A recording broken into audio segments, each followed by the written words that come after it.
Hello guys mga ka-good vibes, today's video is i-share ko po sa inyo kung gaano kahalaga ang pagtitiwala sa loob ng mag-asawa.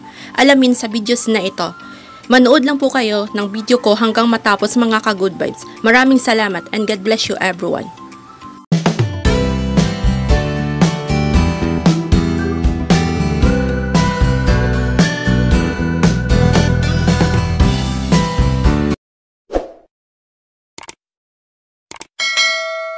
Hello guys mga ka-good vibes, welcome back to our channel. By the way, I'm Jen Kylie Vlog.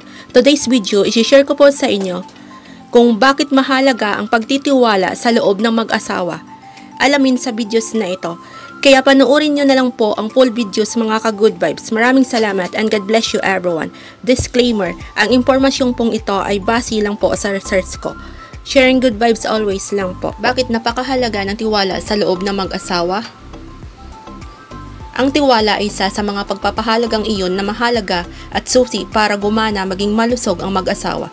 Salamat sa pagtitiwala at isang tiyak na relasyon ay maaaring maging mas malakas at bumuo ng mga ilang proyekto batay sa pangkalahatang kabutihan. Kumpiyansya sa sarili. Bago patibayin kung ano ang tiwala sa loob ng mag-asawa, ang pag-alam kung paano magtiwala sa iyong sarili ay mahalaga. Kung nangyari ito, malaki ang posibilidad na mayroong malaking paggalang sa magkabilang panig ng relasyon. Kapag natanggap mo na ang iyong sarili sa iyong mga kalakasan at kahinaan, mahalagang malaman kung paano pahalagahan ang iyong kapareha bilang siya. Kung sakaling magkamali ka, dapat marunong kang magpatawad. Ang sama ng loob ay walang silbi dahil ito ay nagbubunga ng malaking kawalan ng tiwala sa ibang tao at maaari itong seryosong mapahamak ang magandang kinabukasan ng relasyon. Ang patuloy na empatiya sa harap ng kapareha ay napakahalaga kapag lumakas ang tiwala. Ang lahat ng ito ay may positibong epekto sa relasyon na nagiging sanhi ng paglaganap ng pag-ibig at malusog na pagmamahal. Ang panganib ng pagsira ng tiwala sa iyong kapareha. Sa parehong paraan na ang pagtitiwala sa isang kapareha ay maaaring mapalakas, maaari din itong masira sa isang hininga. Ang ilang mga aksyon o hindi alam kung paano pamahalaan ang ilang mga emosyon ay maaaring maging sanhi ng ganap na pagkasira ng tiwala. Kung mangyayari ito, unti-unting nawawala ang pagmamahal at maaaring magwakas ang mag-asawa. Ang selos ay karaniwang isa sa mga pinakaraniwang dahilan, kaya maaari nitong sirain ang tiwala sa loob ng isang tiyak na mag-asawa.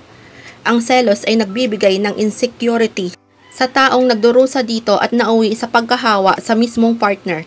Dahil dito, pagpapatawad ay gumanap ng isang mahalagang papel pagdating sa pag-save ng relasyon at pagtiyak na ang tiwala at seguridad ay maibabalik sa loob ng mag-asawa.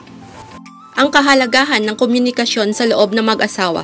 Kung ang mag-asawa ay may mabuting komunikasyon, ang pagtitiwala sa loob ng mag-asawa ay hindi nanganganib.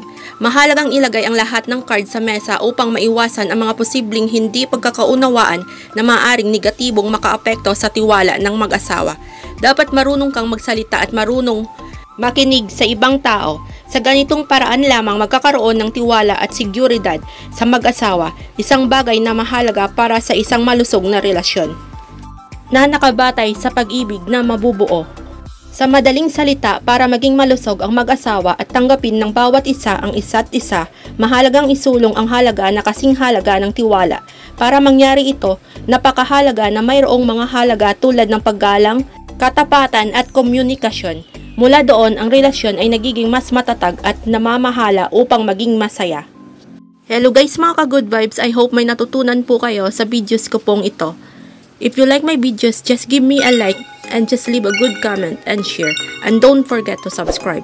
Thanks for watching my videos mga ka-good vibes and God bless you everyone.